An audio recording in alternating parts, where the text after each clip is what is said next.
नमस्कार दोस्तों, आज की कहानी में हम लोग देखने वाले हैं कि भाग्य का लिखा हुआ कभी नहीं मिटता। यानी भाग्य का लिखा हुआ कभी नहीं मिटता, यमदूत और एक पंडित की कहानी। भाग्य में जो लिखा है उसे कोई नहीं मिटा सकता मेरे दोस्त।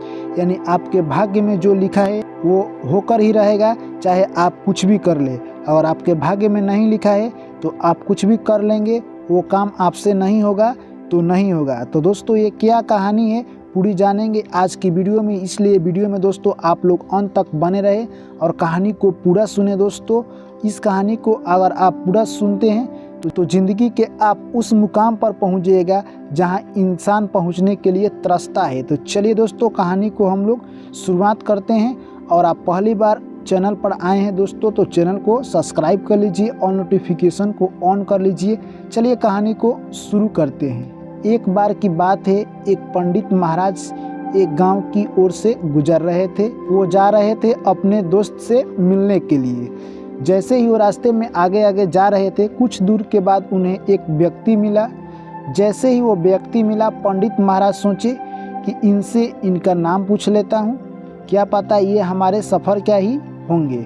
पंडित महाराज ने बोला कि आपका क्या नाम है। उस व्यक्ति ने बताया कि मेरा नाम काल है। यह सुनकर पंडित जी थोड़ा सा डर गए, यानी सोचे कि इसका नाम काल है, यानी ये काल चक्र है क्या। वो सोचे और कहे कि ठीक है, आपको कहाँ जाना है। तो वो दोनों कहे कि आप जहाँ जा रहे हैं वहीं पर हमें भी जाना है। दोनों रास्ते में एक साथ चल दिए।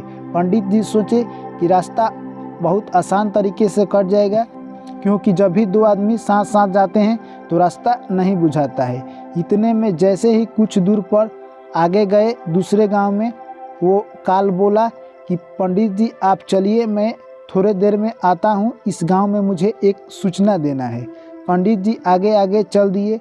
वो जैसे ही काल उस गांव में गया तो एक भैंसा एक आदमी को मार दिया, यानी और वो आदमी मर गया।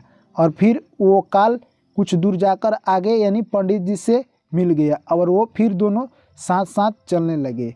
जैसे ही साथ साथ वो जा रहे थे, अचानक शाम हो गई। उन्हें एक प्यारा सा मंदिर दिखाई दिया। सोचे क्यों ना यहीं पर आज आराम कर लिया जाए। और पंडित जी अपने दोस्त से मिलने के लिए जा रहे थे। उस दोस्त का भी घर अभी काफ़ी दूर था। वो काल बोला कि हम लोग यहीं पर आराम कर लेंगे, यानी दोनों वहीं पर आराम करने लगे। इतने देर में काल बोला कि मैं पंडित जी आप यहीं पर आराम कीजिए, मैं थोड़े देर में इस गांव में एक लड़का से मिलना है, मैं मिलकर आ रहा हूँ।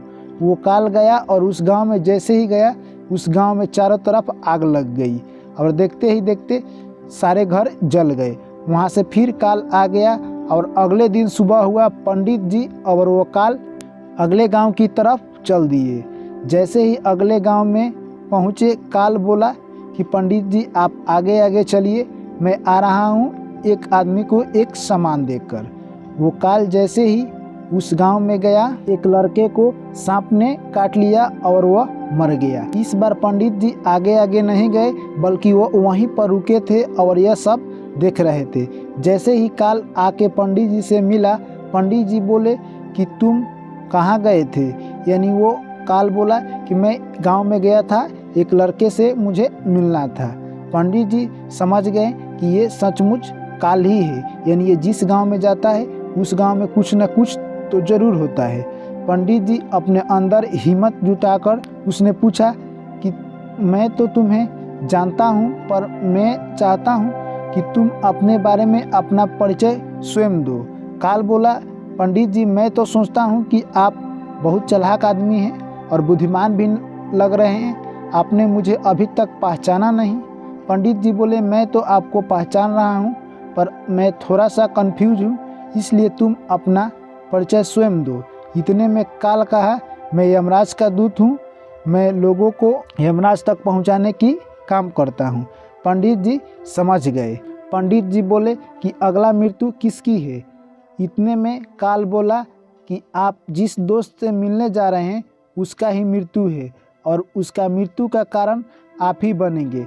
यह बात जब पंडित जी सुने तो वो सोचे कि यहाँ से हमें वापस घर लौट जाना चाहिए, क्योंकि मैं अपने दोस्त के मृत्यु का कारण नहीं बन सकता हूँ। यह बात जैसे ही पंडित जी अपने मन में सोच रहे थे, काल इतने ही देर में बोला कि पंडित जी, आप जो अपने मन में सोच रहे हैं कि मैं घर लौट जाऊंगा तो मेरे दोस्त की मृत्यु का कारण मैं नहीं बनूंगा, ये सत्य है कि उसका मृत्यु आज होगा तो होगा, यानी आप घर लौट जाएंगे तभी होगा।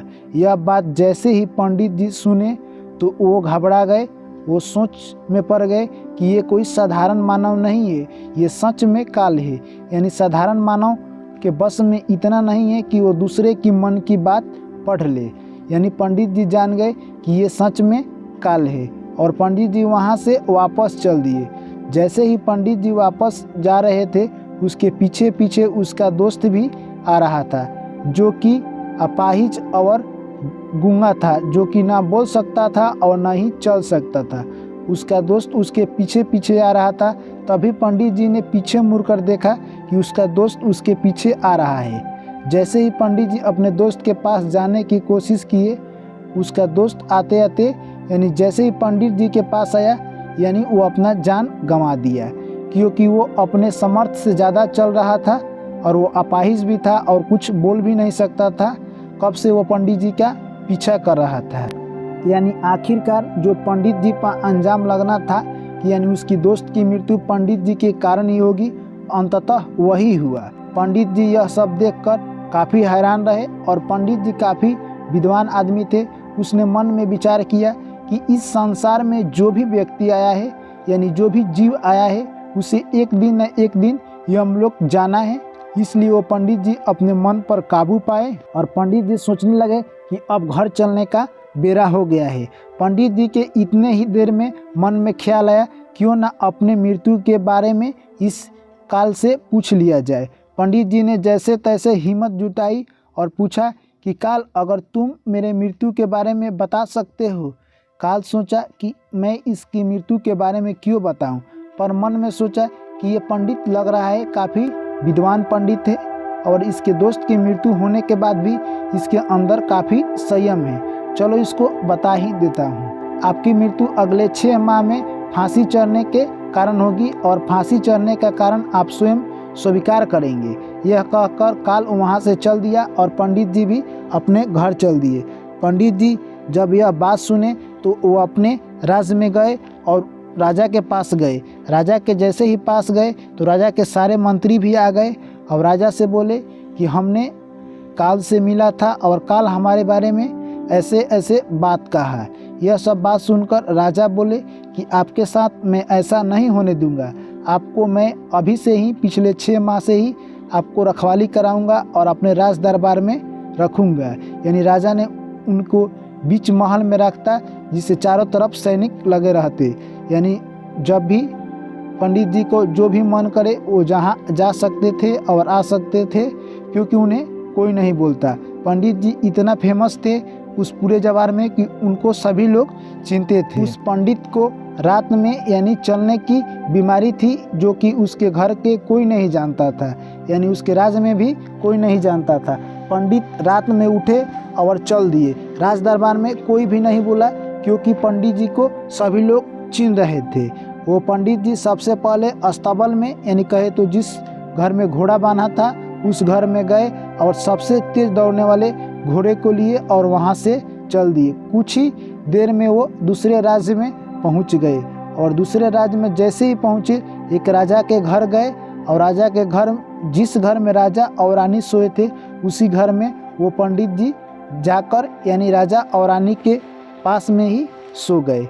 जैसे ही सुबह हुआ, राजा ने देखा कि उसकी रानी के बगल में कोई पंडित सोया है। वो गुस्से में आकर उस पंडित को फांसी देने का वचन दे दिया।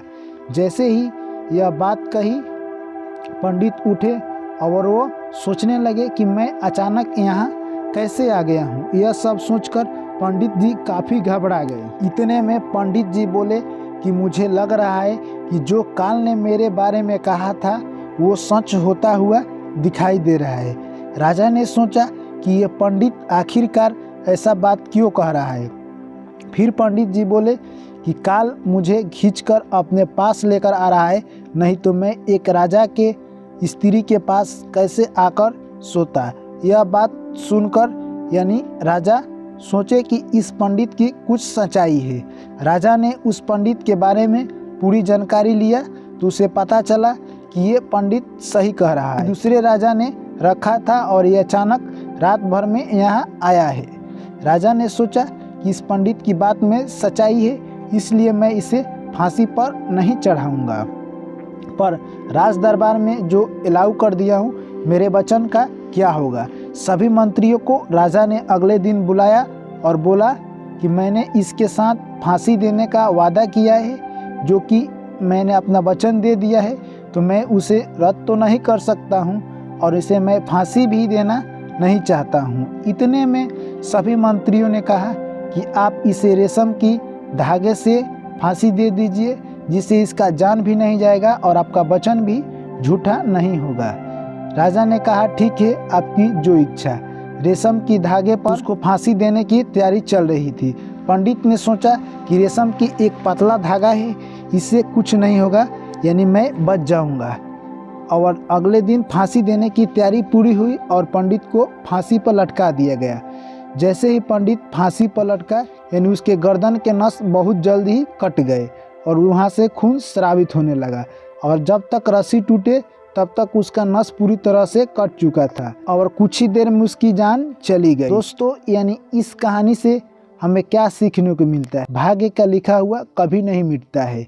तो दोस्तों, अपनी राय हमें ज़रूर लिखकर बताइए, और आप पहली बार आए हैं हमारे चैनल पर तो चैनल को सब्सक्राइब कर लीजिए। चलिए दोस्तों, आपसे फिर मिलते हैं नेक्स्ट कहानी में। Thank you, take care, bye bye.